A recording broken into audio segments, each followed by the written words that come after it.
ഗണേശ ട്യൂട്ടോറിയലിൻ്റെ അടുത്ത പാർട്ടാണിത്. ഇന്ന് നമ്മൾ ചെയ്യാൻ പോകുന്നത് ഗണപതിൻ്റെ കഴുത്തിലുള്ള പൂമാലേൻ്റെ ഷെയ്ഡിങ് എങ്ങനെ ചെയ്യാമെന്നാണ്. അതുകൂടാതെ കിരീടത്തിലൊക്കെയുള്ള ജെം സ്റ്റോൺസിൻ്റെ ഷെയ്ഡിങ് എങ്ങനെ ചെയ്യുക, അതുപോലെ തന്നെ കയ്യിൻ്റെ ഉള്ളിലുള്ള കളേഴ്സ് എങ്ങനെയാണ്, മുടി എങ്ങനെയാണ്, ഇതൊക്കെ ബാക്കിയുള്ള ഡീറ്റെയിലിംഗ് ഒക്കെ നമ്മളിന്ന് കംപ്ലീറ്റ് ചെയ്യും. അപ്പോൾ നമുക്ക് സ്റ്റാർട്ട് ചെയ്താലോ.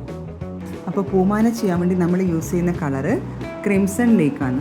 അപ്പോൾ ഇതിലൊന്നും മിക്സ് ചെയ്യാനൊന്നുമില്ല. നമ്മൾ ഒരു ഡ്രോപ്പ് ക്രിംസൺ ലേക്ക് എടുക്കുക, എന്നിട്ട് നന്നായിട്ട് ഡൈല്യൂട്ട് ചെയ്യുക. ഓക്കെ, നമ്മളിപ്പോൾ ഡൈല്യൂട്ട് ചെയ്തെടുത്തിട്ടുണ്ട്. ഈ പൂമാല ചെയ്യുമ്പോൾ നമ്മൾ ആദ്യം ഇതിൻ്റെ ഈ അറ്റത്തുള്ള ഭാഗം ഇതുപോലെ ഡാർക്കായിട്ട് പിങ്ക് ചെയ്യുക. എന്നിട്ട് വെള്ളം മിക്സ് ചെയ്തിട്ട് ഉള്ളിലേക്ക് കുറച്ചായിട്ട് ഇങ്ങനെ സ്മഡ്ജ് ചെയ്ത് കൊടുക്കുക. അപ്പോൾ അതുപോലെ തന്നെ അടുത്ത പൂവിനും ചെയ്ത് കൊടുക്കുക.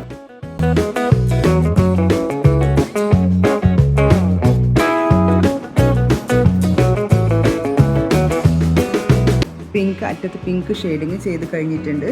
ഇതുപോലെ ഫുള്ള് ചെയ്ത് കഴിഞ്ഞിട്ടുണ്ട്. ഇനി ഇത് ഡ്രൈ ആവാൻ വിടാം. ഡ്രൈ ആയി കഴിഞ്ഞിട്ട് നെക്സ്റ്റ് സ്റ്റെപ്പ് ചെയ്യാം. അപ്പോൾ ഇത് ഡ്രൈ ആയിട്ടുണ്ട്. ഇനി ബ്രഷ് നമ്മൾ എടുക്കേണ്ടത് 00 അല്ലെങ്കിൽ 000 ബ്രഷ് എടുക്കുക. ലോങ് ഹെയറോ ഷോർട്ട് ഹെയറോ ബ്രഷ് എടുക്കുക. എന്നിട്ട് സെയിം പിങ്ക് തന്നെ യൂസ് ചെയ്യുക. സെയിം കളർ വേറെ മാറ്റമൊന്നും വേണ്ട. സെയിം പിങ്ക് എടുത്തിട്ട് ഇതുപോലെ അറ്റത്ത് ഇങ്ങനെ ലൈൻസ് ചെയ്ത് കൊടുക്കുക. അറ്റത്ത് ഡാർക്ക് ലൈൻസ് ഉള്ളിലോട്ട് പോകുന്തോറും അത് കുറച്ച് വൈപ്പ് ചെയ്തിട്ട് ബ്ലെൻഡ് ചെയ്ത് കൊടുക്കാം.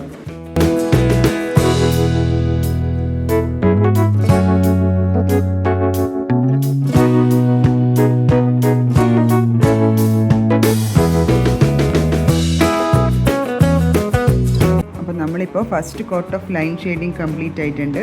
ഇനി ഇത് ഡ്രൈ ആയി കഴിഞ്ഞതിന് ശേഷം സെക്കൻഡ് കോട്ട് ഇതുപോലെ ലൈൻ ഷെയ്ഡിങ് ഒന്നും കൂടി ചെയ്ത് കൊടുക്കാം.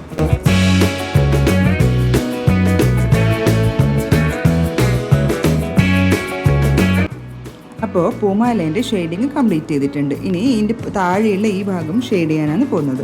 അത് നമുക്ക് യെല്ലോ കളർ വെച്ചിട്ട് ഷെയ്ഡ് ചെയ്യും. അതിന് ഞാനിവിടെ യൂസ് ചെയ്യുന്നത് പെർമനൻറ്റ് യെല്ലോ മീഡിയം കളറാണ്.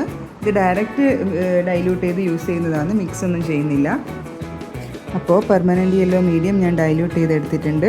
ഇവിടെ യൂസ് ചെയ്യുന്ന ബ്രഷ് 0 ആണ്. 0 ബ്രഷ് എടുത്തിന് ഇതിന് ഇതുപോലെ ബോർഡർ ചെയ്ത് കൊടുക്കാം.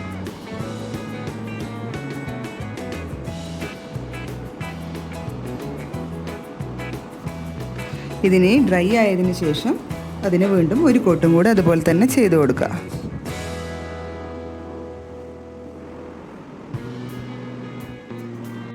നെക്സ്റ്റ് നമ്മൾ ചെയ്യാൻ പോകുന്നത് മുടിയാണ്. അതിന് കുറച്ച് ബേൺ സീന ഞാനിവിടെ എടുത്തിട്ടുണ്ട്.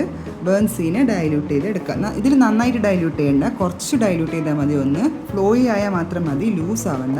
നമുക്ക് മുടിയുടെ പോർഷൻ മുഴുവനായിട്ട് ഈ ബേൺ സീന കളർ ചെയ്ത് കൊടുക്കാം. അത് നമ്മൾ പിന്നെ അതിൻ്റെ മേലെ ഡാർക്ക് ലൈൻസ്, ബ്ലാക്ക് ലൈൻസ് നമ്മളിടും ഔട്ട്ലൈൻ വരയ്ക്കുമ്പോൾ. അതുകൊണ്ട് ഇത് ഫുള്ളായിട്ട് ബേൺസി തന്നെ പെയിൻറ്റ് ചെയ്ത് കൊടുക്കുക. ഇത് ഒരുപാട് ഡൈല്യൂട്ട് ആക്കണ്ട, പക്ഷെ കുറച്ചൊന്ന് ഡൈല്യൂട്ട് ചെയ്താൽ മതി. അതപ്പോൾ ഒരുപാട് ഡൈല്യൂട്ട് ആയി പോയാലും പ്രശ്നമില്ല. ഒരു 2 കോട്ട് അടിച്ച് കൊടുത്താൽ മതി. ഇപ്പം ഞാൻ അത്ര ഡൈല്യൂട്ട് ചെയ്ത് എടുത്തിട്ടില്ല, അതുകൊണ്ട് ഒരൊറ്റ കോട്ട് മാത്രമേ ഞാൻ അടിക്കുന്നുള്ളൂ. നിങ്ങൾക്ക് വേണമെങ്കിൽ ഡ്രൈ ആയതിനു ശേഷം ഒരു കോട്ടും കൂടെ അടിച്ച് കൊടുക്കാവുന്നതാണ്. നെക്സ്റ്റ് നമ്മൾ ചെയ്യുന്നത് ഗണപതിൻ്റെ കിരീടത്തിലും മാലയിലൊക്കെയുള്ള സ്റ്റോൺസ് ആണ്. അപ്പോൾ അതിന് വേണ്ടി പ്രഷ്യൻ ബ്ലൂ ആണ് എടുക്കുന്നത്. ചെറിയൊരു ഡ്രോപ്പ് പ്രഷ്യൻ ബ്ലൂ എടുക്കുക. എന്നിട്ട് ഇതൊന്ന് കുറച്ച് ഡൈല്യൂട്ട് ചെയ്തെടുക്കുക. ഇവിടെ ഞാൻ യൂസ് ചെയ്യുന്ന ബ്രഷ് 00 ആണ്. ഇത് ചെറിയ സ്ഥലമായതുകൊണ്ട്. ഇനി പ്രഷ്യൻ ബ്ലൂ എടുത്തിട്ട് ഇതുപോലെ ഒരു ബോർഡർ ചെയ്ത് കൊടുക്കുക ഡാർക്കായിട്ട്. എന്നിട്ട് അതിൻ്റെ ഉള്ളിലേക്ക് ബ്ലൂ ഇങ്ങനെ സ്പ്രെഡ് ചെയ്ത് കൊടുക്കുക. അതുപോലെ എല്ലാ സ്റ്റോൺസിനും ചെയ്ത് കൊടുക്കാം. ഇത് വേണമെങ്കിൽ ഡിഫറെൻറ്റ് ബ്ലൂ തന്നെ ചെയ്യണമെന്നില്ല. ഞാനിവിടെ ഗണപതിൻ്റെ കളർ യെല്ലോയും ഗോൾഡൻ ആയതുകൊണ്ട് ഞാൻ ബ്ലൂ ചെയ്യുന്നതേ ഉള്ളൂ. വേറെ റെഡ് ചെയ്യാം, നമുക്ക് ഗ്രീൻ ചെയ്യാം, അല്ല യെല്ലോ ചെയ്യാം. അപ്പോൾ ഏത് കളറായാലും ഇതുപോലെ തന്നെയാണ് ചെയ്യുക. അതൊരു ബോർഡർ ഇട്ട് കൊടുത്തിട്ട് നടുവിലേക്ക് ഇങ്ങനെ കുറച്ചായിട്ട് ബ്ലെൻഡ് ചെയ്ത് കൊടുക്കുക. അപ്പം എന്നിട്ട് ഇതൊന്ന് ഉണങ്ങി കഴിഞ്ഞ് നമ്മൾ ഇതിൻ്റെ മേലെ വീണ്ടും ഒരു കോട്ടും കൂടെ ചെയ്യും. തന്നെ ഇത് നമ്മൾ വൈറ്റായിട്ട് വിട്ട ഒരു ഭാഗമാണ്. അവിടെ നമ്മൾ എന്ത് ചെയ്യുകയെന്ന് വെച്ചാൽ ബേൺ സീൻ എടുത്തിട്ട് നന്നായിട്ട് ലൂസ് ചെയ്തിട്ട് ഇതുപോലൊരു ബോർഡർ ചെയ്ത് കൊടുക്കാം. ഇനി നമുക്ക് ചെയ്യാൻ ബാക്കിയുള്ളത് ഈ കയ്യിലുള്ളിലുള്ള റെഡ് കളർ. അതിന് നമ്മൾ യൂസ് ചെയ്യുന്നത് വെർമീലിയൻ ഹ്യൂ കളറാണ്. അപ്പോൾ വെർമീലിയൻ ഹ്യൂ നമ്മൾ എടുത്തിട്ട് നന്നായിട്ട് ഡൈല്യൂട്ട് ചെയ്ത് എടുത്തിട്ടുണ്ട്.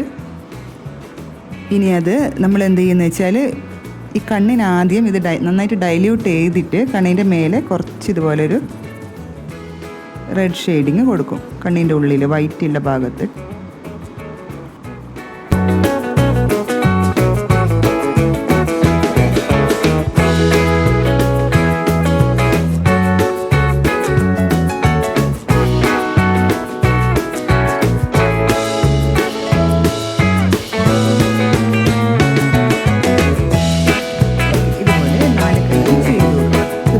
കാലിലും ചെയ്ത് കൊടുക്കുക ഇങ്ങനെ.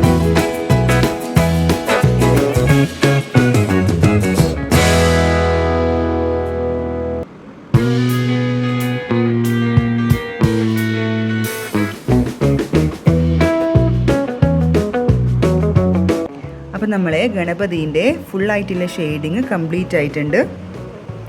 ഇനി നമുക്ക് ചെയ്യാനുള്ളത് ബ്ലാക്ക് ഔട്ട്ലൈൻ പാർട്ടാണ്. ഇത് നമുക്ക് അടുത്ത വീഡിയോയിൽ ചെയ്യാം. അപ്പോൾ എല്ലാവരും ലൈക്ക് ചെയ്യുക, ഷെയർ ചെയ്യുക, സബ്സ്ക്രൈബ് ചെയ്യുക. Thank you so much.